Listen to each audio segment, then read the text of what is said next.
Hello বন্ধুগণ, কেমন আছেন সবাই? আশা করি ভালো আছেন। আমিও ভালো আছি। নতুন একটা দিনে নতুন একটা ব্লগে সবাইকে স্বাগতম।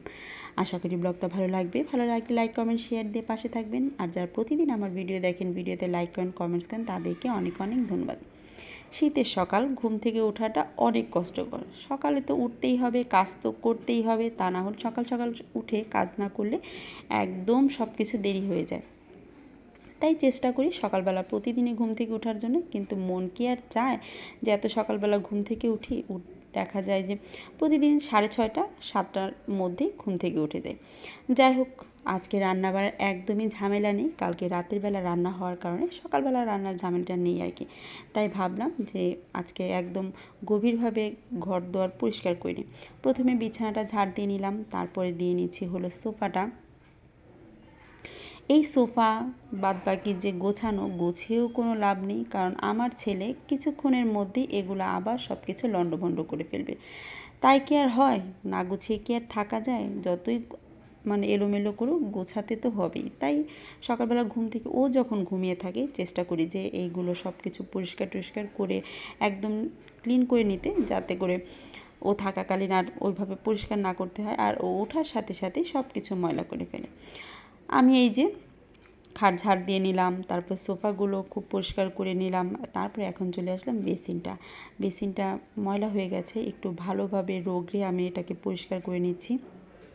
বেসিনটা করা হয়ে গেছে, এর উপরে যে তাকটা আছে সেটাকেও আমি খুব ভালোভাবে পরিষ্কার করে নিচ্ছি আর কি।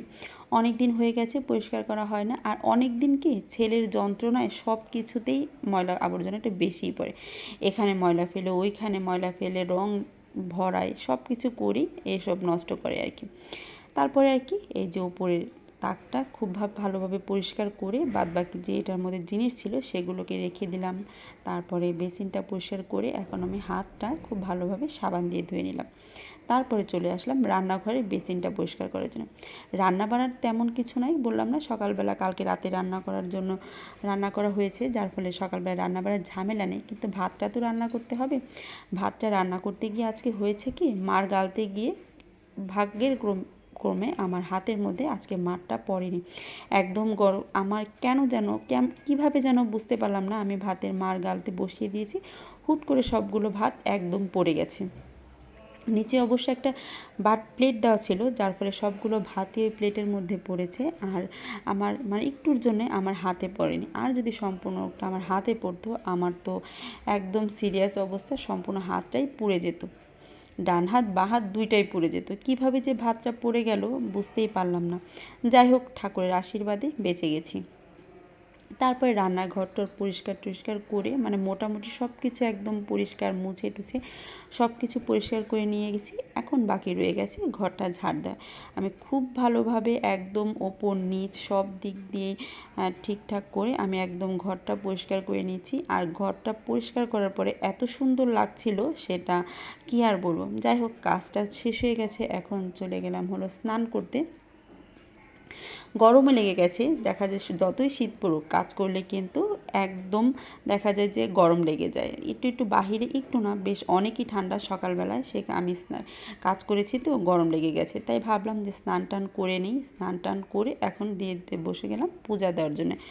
এটা প্রতিদিনই রুটিন যে সকালবেলা স্নান করে সেই পূজা দেয়। আজকে আমি একটু তাড়াতাড়ি স্নান করে নিলাম, তাই আমি পূজাটা দিয়ে দিচ্ছি। বেশিরভাগ দিন দেখা যায় যে বোনই পূজা দেয়, ও সকালবেলা স্নান করে পূজা দিয়ে তারপরে ভার্সিটিতে যায়। আর আজকে সকাল সকাল আমি স্নান করে নেওয়ার কারণে পূজাটা আমিই দিচ্ছি আর কি। এটা আমার ভাগ্য যে আজকে সকালবেলা ঘুম থেকে উঠে পূজাটা আমি দিচ্ছি। যাই হোক, জাগরণ করে নিলাম। এখন ঠাকুরকে বসিয়ে আমরা যেভাবে পূজা দিই সেইভাবেই পূজাটা দিয়ে দিব আর কি। আর আমি একটু ঠাকুরকে নড়িয়ে চড়িয়ে বসছিলাম, একটু দেখছিলাম যে কোথায় কি আছে না আছে সব কিছু ঠিকঠাক করে দিচ্ছিলাম, চুলটুন। আর আজ এ পর্যন্তই। আশা করি ব্লগটা ভালো লেগেছে। ভালো লাগলে লাইক, কমেন্ট, শেয়ার দিয়ে পাশে থাকবেন। টাটা।